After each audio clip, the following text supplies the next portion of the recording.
Շնորհակալություն, ուրեմն շարունակելով իմ գործընկերների ասած թերությունների մասին վերաբերյալ տեղեկատվությունները, ուզում եմ ասել, որ մենք պատրաստվում ենք ներկայացնել ծավալուն գրավոր զեկույց, թե ինչպիսի խախտումներ են եղել, ուղղակի հիմա ներկայացնեմ դրանք տեսակավորված եւ օրինակներ բերեմ կոնկրետ տեղամասերից 1-2 դրվագներով, մնացածը հետագայում շատ ավելի տասնյակներով կներկայացնենք։ Մասնավորապես, ինչպես նշեց պարոն Չալաբյանը, թիվ 31, 69 եւ թիվ 31, 70 ընտրատեղամասերում եղել են շատ մեծ կուտակումներ։ Դրանց մասին մենք անպայման արձանագրության մեջ կնշենք, ուզում եմ հատուկ ընդգծել, որ տեղանքում գտնվող ոստիկանները որևիցե փորձ չեն կատարել, առնվազն մեզ հայտնի դեպքեր չկան, որ փորձել են օրինակ այդ կուտակումների հետ որոշակի գործողություններ դրսևորեն, այլ ուղղակի լոյալ կանգնած նայում են, թե ինչ է կատարվում։ Ունենք խախտումներ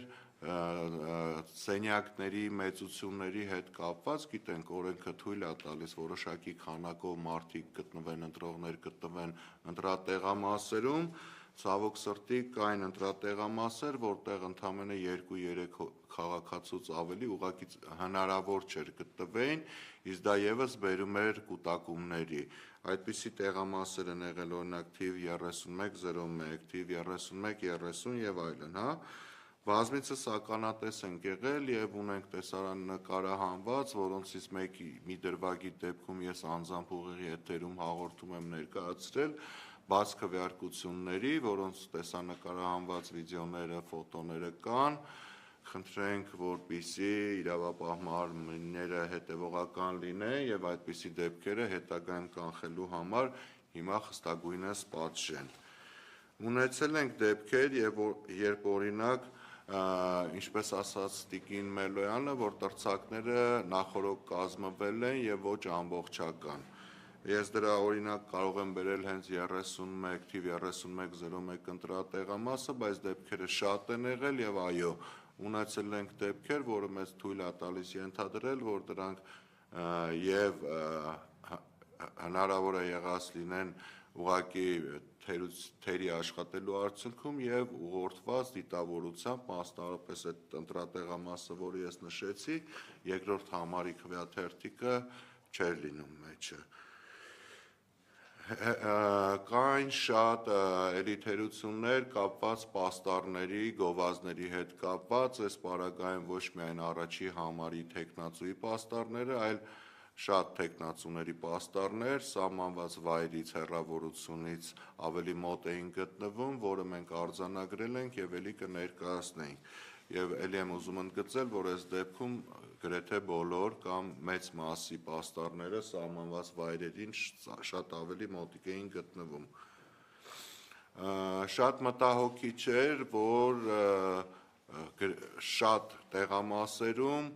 նստած էին քաղաքացիական պայմանագրի վստահված անձինք եւ հաշվարկ էին կատարում, այն տալիս է մեզ այն հետևությունը, որ օրինակ, եթե պայմանական իրենք ուզում էին հաշվարկ վարեն, թե քանի մարդ է գալիս ընտրելու, այդ դեպքում պետքա մոտավոր ստանային այն թիվը, ինչ որ օրինակ դրոշմանիչները չկար, կամ ինչքան մարդա մասնակցի, այնինչ օրինակ դրա կեսներ կամ 1/3 էին իրենք հաշվառում, ակնհայտ էր, որ իրենք գիտեն, թե այդ մտնողը ով է եւ ում օգտին է քվեարկելու։ Բացի դա, օրինակ, հանձնաժողովների նախագահները շատ հաճախ ստանում էին զանգեր, որը մեր դիտորդները մեզ փոխանցել են, թե ովքեր են այս սևազգեստ, հա, մեր հայաքվեի տարբերանշանով մարդիկ, անուն-ազգանուններն էին ճշտում, կամ ասենք, չգիտեմ, հաճախելիության մասին էին տվյալներ վերցնում եւ այլն։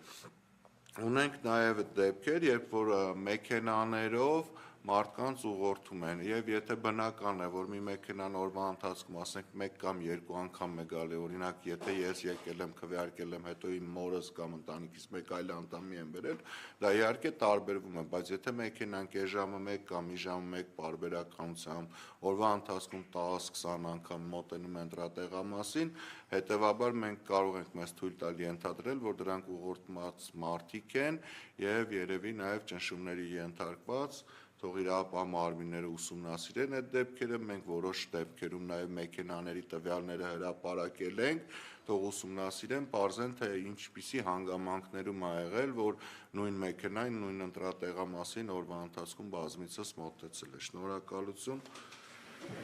Շնորհակալություն, պարոն Պետրոսյան, ես խոսքը փոխանցեմ Արտոն Մխիթարյանին։